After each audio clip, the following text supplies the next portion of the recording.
මම ඇන්ටනි ජයවීර මම 1991 සිට 2018 වෙනකම් ශ්‍රී ලංකා නිදහස් පක්ෂයේ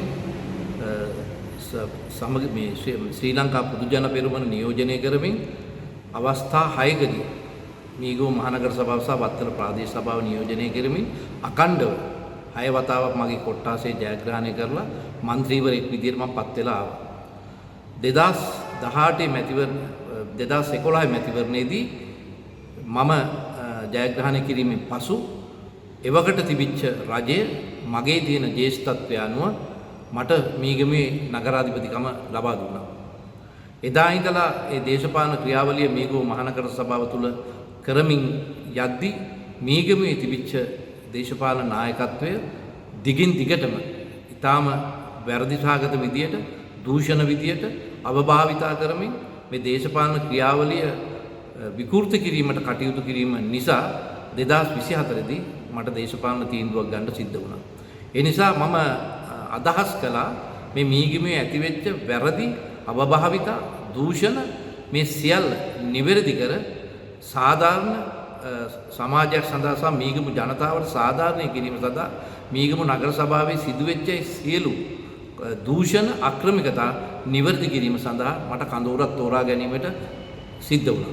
ඉතින් ඒ අනුව තමයි 2024 දී මම ජනාධිපතිවරණයේදී සජිත් ප්‍රේමදාස මහත්තයාට සහයෝගය දෙන්න තීරණය කරලා ගම්පහ එතුමගේ ප්‍රධාන රැස්වීමේදී මම වේදිකාවට නැගලා මම එතුමාට සම්පූර්ණ සහාය දෙන බව ප්‍රතිඥාවක් වශයෙන් දුන්නා. එදා ඉඳලා මහ මැතිවරණේ පළාත් පාලන මැතිවරණය දක්වා මගේ පක්ෂය වෙනුවෙන් දුන්නු ඒ ක්‍රියාකාරීකම් මම ඒ විදිහටම එක දිගටම කරගෙන ගියා. පළාත් පාලන මැතිවරණයේදී මම 1991 සිට 2018 වෙනකම් අඛණ්ඩව 6 සැරයක් ජයග්‍රහණය කරපු උතුරු පිටිපන මගේ ඡන්ද කොට්ටාසය මට නොදී නවගේ එම කොට්ටාසයට ඉදිරිපත් කරලා මම හිතන්ට ඊටාම අන්ත පරාදයක් පත් කරගත්තා ඒගොල්ලෝ. ඊට පස්සේ මාව ලයිස්තුවේ മന്ത്രിවරයෙක් වශයෙන් ඒගොල්ලෝ ඉදිරිපත් කෙරුවා. මම ඒකට එකඟ වුණා. මොකද ඒකට හේතුව ඔවුන් මට ප්‍රකාශ කර සිටියා මට ලයිස්තුවෙන් සාධාරණයක් ඉෂ්ට කරන බව.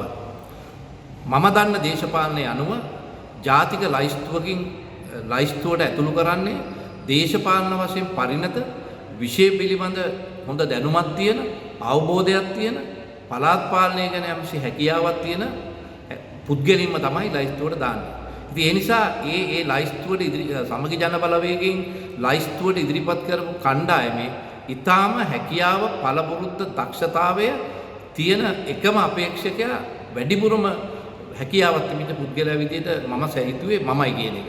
ඒ නිසා මම සමගි ජන බලවේගය ගැන යම්කිසි විශ්වාසයක් තිබ්බා. හැබැයි විකෘති මැතිවරණ ක්‍රමයේ තුල ප්‍රතිඵලය අපි හිතපු නැති විදිහට ක්‍රියාත්මක වුණා. ඒ අනුව ඒ වුණත් මම ඒ ගැන ලොකු පසුතැවිල්ලක් නොවි මේ පත් කිරීම ගැන මම සමගි ජන බලය ගැන විශ්වාසයක් තියලා කටයුතු කරමින් තිබුණා.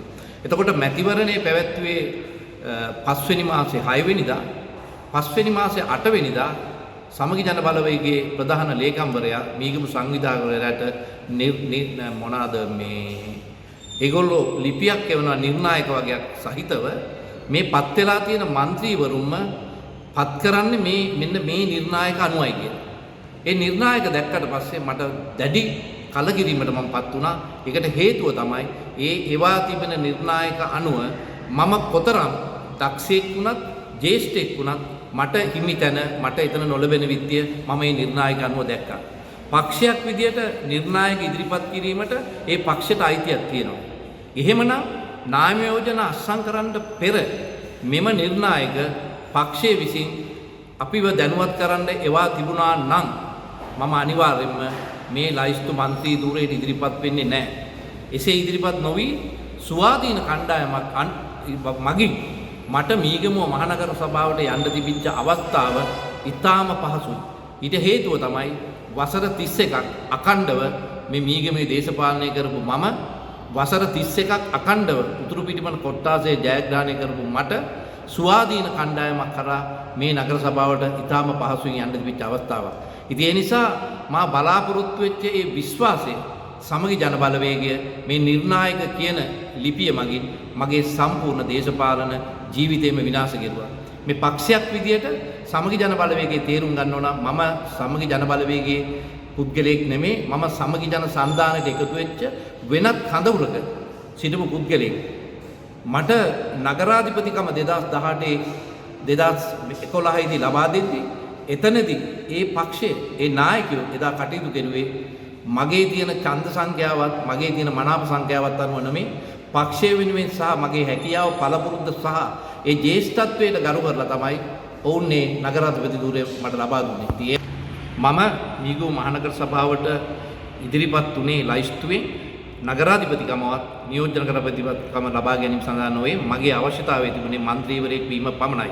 ඊට හේතුව තමයි පසුගිය කාල පරාසය තුල සිදුවෙච්ච ඒ දූෂණ අක්‍රමිකතා අවභාවිතා නිවැරදි කර සමාජගතකට ඒවා නැවත ඇති නොවෙන්න කටයුතු කිරීම තමයි මගේ එකම අරමුණ වූයේ. නමුත් ඒ අරමුණ සමගි ජන බලවේගයේ විසින් එවන ලද මේ නිර්ණායක ඇතුළත් ලිපිය නිසා බිඳ වෙලා විනාශ වෙලා කුඩු වෙලා යන්න ගියා. ඉතින් ඒ නිසා මම තීන්දුව කෙරුවා මම වැරදි කඳවුරකටද දේශපාලනය කරන්න ගියේ කියලා. ඒ නිසා මම කිසිදු කෙනෙක් එක්ක පෞද්ගලිකව තරහ නැහැ. නමුත් මගේ හෘද සාක්ෂියට අනුව මම තීන්දුව කෙරුවා ක්‍රියාකාරී දේශපාලනයෙන් ඉවත් වෙන්න මෙවැනි කඳවුරක් එක්ක දේශපාලනය ගමන් කිරීම මම තවදුරටත් සමාජය තුල අප්‍රසාදයට පත් වෙන බැවින් මේ කඳවුරෙන් ඉවත් වෙලා తాවකාලිකව ක්‍රියාකාරී දේශපාලනයෙන් අයින් වෙලා මීගමුව මහනගර සභාවේ සිදුවෙන්නේ කුමක්ද කියා මම නිහඬව බලාගෙන ඉන්නවා.